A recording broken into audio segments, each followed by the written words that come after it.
Tidak dibenarkan seorang laki-laki bertanya pada istrinya atau istri bertanya pada suaminya, sebelum nikah kau pernah berzina nggak?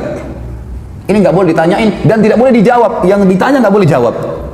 Untuk apa? Baik kalau dia bilang iya saya pernah zina, gimana? Untuk apa nanya? Saya pernah melakukan zina dan minum minuman keras. Bagaimana dengan amal ibadah yang saya lakukan saat ini, dan bagaimana dengan hukum Islam tentang rajam dan potong tangan dan lain-lain? Apakah saya masih bisa berharap surganya Allah? Mohon nasihatnya Ustaz. Pertama sekali, hukum dalam Islam kisos. Potong tangan, dipenggal lehernya, potong tangan kalau mencuri, dipenggal kalau membunuh, dirajam kalau berzina. Ini berlaku bagi orang yang kepergok. Berlaku bagi orang yang kepergok. Tidak berlaku bagi orang yang antum pernah berzina 5 tahun lalu, sekarang sudah taubat. Lalu antum datang kepada seorang ustaz atau kiai, saya sudah berzina, rajam saya. Bukan begitu.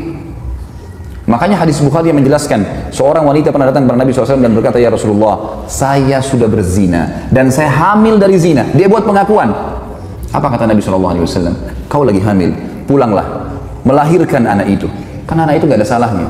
Apa kata ulama hadis? Yang dimaksud oleh baginda Nabi SAW, pulang taubat. Jangan kau kesini.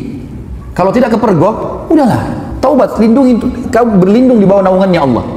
Jangan, tidak ada, kita bukan seperti Katolik teman-teman yang harus pengakuan dosa disampaikan segala, lalu kemudian pasturnya kasih air suci lah kamu selesai. Nah, dalam Islam itu, karena dalam pengakuan dosa nggak ada.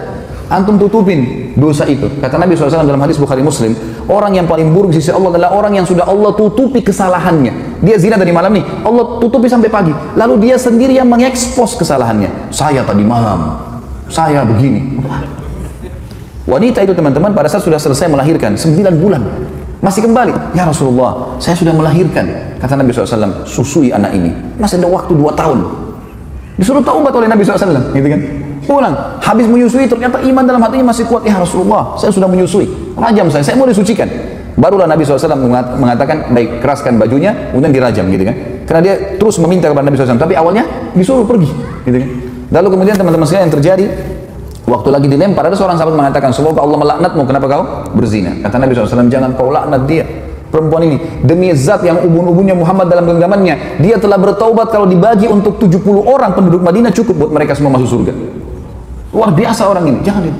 Ada pernah sahabat mengatakan, ya Rasulullah, saya mencium seorang wanita di pinggir Madinah, asabtul mar'ah.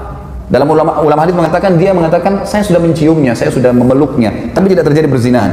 Kata Nabi SAW, atusolli ma'ana, apa kau sholat bersama kami berjamaah? Kata dia, iya. Kata Nabi SAW, idhab, pergilah dari sini. Udah, artinya kau taubat, jangan ceritain ke saya, jangan buat pengakuan tuh, nggak usah. Taubat, tutupin aibmu, bertobat kepada Sang Pencipta. Karena yang kepergok ditangkap lagi zina, itu kena hukum. Kepergok lagi mencuri, kena hukum. Itu. Pernah ada sahabat datang mengatakan, ya Rasulullah, saya berzina. Dalam hadis Bukhari semua ini. Kata Nabi SAW sambil, ini orang lagi berhadap begini. Nabi SAW alihkan ke sana. Mungkin kau hanya menciumnya. Nabi SAW alihkan dia. Mungkin kau, jangan datang aku sini, pergi sana taubat gitu lah. Kata Nabi SAW, mungkin kau hanya menciumnya. Dia datang ke sini, ya Rasulullah, saya telah berzina. Nabi SAW alihkan lagi ke sini. Mungkin kau hanya memeluknya sambil tidak melihat wajahnya orang ini. Dia datang lagi, ya Rasulullah, saya sudah berzina. Nabi SAW balik lagi ke arah kiri. Mungkin kau hanya begini dan begitu. Dia datang, ya Rasulullah, saya meletakkan kemaluan saya, di kemaluannya saya sudah berzina, rajam saya. Dia mau sucikan dirinya, maka dia berikan kesaksian buat dirinya. Nabi sudah alihkan, tetap dia mau, ya sudah, ya dirajam. Pada saat lagi dilempar, teman-teman sekalian, ini riwayat Bukhari, lagi dilemparin, sahabat ini rupanya kesakitan, lagi dirajam, lari dia. Ada satu sahabat kejar, diamtam pakai batu, mati, karena dipukul pakai batu, dikejar kan. Kata Nabi SAW, halla taraktumu fayatubu yutubullahu alaih. Tidakkah kalian biarkan aja dia pergi, semoga saja dia taubat dan Allah terima taubatnya. Karena ini shock terapi sebenarnya kan, supaya dia tidak ulangi. Dalam Islam tidak ada teman-teman begitu orang buat mengaku penggal lehernya, ngaku potong tangannya, bukan itu. Ini memang Allah mengatakan, a'udzu minasyaitonir walakum fil qisasi hayatun ya ulil albab. Dalam kisas itu ada kemakmuran hidup bagi orang-orang yang berakal, dan ini bagi orang yang seperti saya jelaskan tadi teman-teman yang kepergok. Kalau orang sudah taubat, antum melakukan dosa sudah taubat, sudah antara antum dengan Allah, jangan ceritakan. Dan ulama masuk dalam bab masalah menikah, tidak dibenarkan seorang laki-laki bertanya pada istrinya atau istri bertanya pada suaminya, sebelum nikah kau pernah berzina nggak? Ini nggak boleh ditanyain dan tidak boleh dijawab. Yang ditanya nggak boleh jawab. Untuk apa? Baik kalau dia bilang iya saya pernah zina, gimana? Untuk apa nanya? Sekarang depan mata saya ini istri saya, ini suami saya, selesai. Yang saya tahu zahirnya adalah orangnya baik, itu hukum kita. Jangan korek-korek yang kita tidak tahu, nggak usah. Nggak perlu. Nggak usah periksa-periksa HP. ngambil tugasnya malaikat. Lah iya, Allah titip malaikat kiri kanan nggak? Yakin nggak dengan itu? Apa fungsinya? Kiraman katibin kata Allah. Tugasnya nulis, ngontrol suami kita di mana, istri kita di mana, dia yang nulis. Dan tidak ada yang luput dari penglihatan Allah SWT. Tidak ada dosa yang luput. Jangan repot-repot kita yang sibuk, hubungi siapa, bicara sama siapa, habis umur untuk itu. Saya bilang sama istri saya nggak akan periksa HP-mu. Urusan kamu dengan Allah. Saya cuma ingatkan, tapi sesuatu yang salah depan mata saya luruskan. Dan saya tentram hidup dengan cara seperti itu. Gitu kan? Gak usah repot-repot, ada urusan sama Allah, kita selalu ingatkan kepada Allah SWT.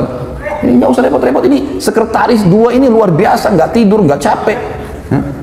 Ma yalfidhu min qaulin kata Allah, tidak ada satu kalimat yang terlewat illa ladaihi raqibun atid, kecuali dirakib, dikontrol, diawasi, dicatat semua.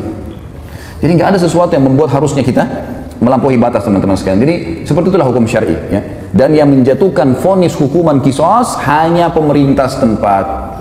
Saya tutup teman-teman sekalian dengan perkataan saya. Banyak orang-orang sekarang yang sering memvonis banyaknya, oh kalau hukum qisas tidak ada, pemerintah tidak terapkan, berarti masalah togut. Togut ini berarti yang disembah selain Allah. Teman-teman sekalian, wahai anak-anak muda muslim, tenangkan pikiran, masukkan iman dalam hati. Jangan terbawa dengan arus fitnah yang terjadi. Main vonis pemerintah Indonesia ini kafir, pemerintah ini kafir, pemerintah ini kafir. Ya akhi, siapa kamu? Duduklah, ibadahlah kepada Allah, azan ke masjid, baca Quran, perbanyak ibadah, jaga mulut. Kata Nabi SAW, man kana yu'minu billahi wal akhir falyakul khairan aw liyasmut. Siapa yang mengaku beriman pada Allah dan akhir, dia cuma ucapkan yang baik, yang dia tahu dan dia tahu bermanfaat buat dia di akhirat, atau dia diam. Jangan ikut campur, nggak usah. Sekarang antum memvonis si fulan tidak benar, si fulan tidak benar. Dari mana ilmu antum tidak benar? Indonesia ini bukan negara Islam. Tapi teman-teman sekalian, berapa presiden kita? 5 atau 6 sebelumnya yang sampai sekarang Muslim atau bukan? Muslim. Salah satu syarat negara Islam pemimpinnya Muslim. Yang kedua, mayoritas masyarakat Muslim atau bukan? Nah, tinggal yang ketiga syaratnya, terterapkannya hukum Islam. Kan gitu. Baik, pertanyaan di Indonesia, apakah hukum Islam sudah diterapkan?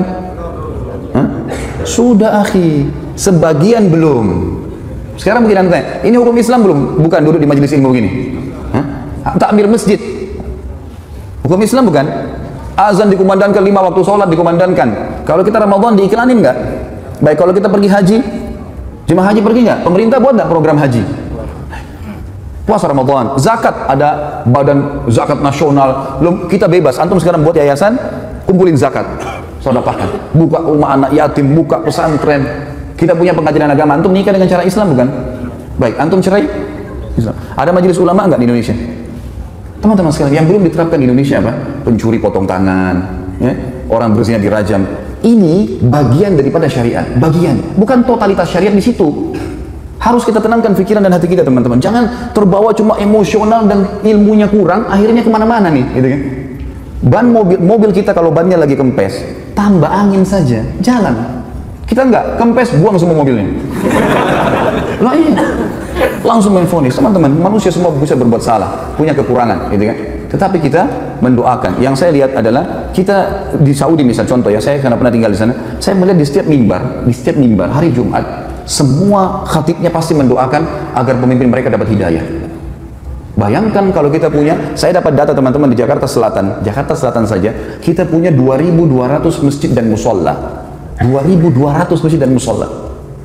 Ini mungkin sejumlah dengan masjid di negara-negara muslim yang lain yang kecil. Ini baru Jakarta Selatan, kita punya 5 wilayah Jakarta. Ada pusat, ada barat, ada utara, ada timur, ada selatan. Ini kalau 2.000 aja setiap wilayah, kita punya 10.000 masjid. Bagaimana kalau seluruh Indonesia? Bagaimana kalau semua orang ini, ya? Kalau 10.000 masjid, teman-teman, berarti ada 10.000 khatib, ya? Kalau kita punya, misal seluruh Indonesia, anggaplah 5.000, 100.000 masjid.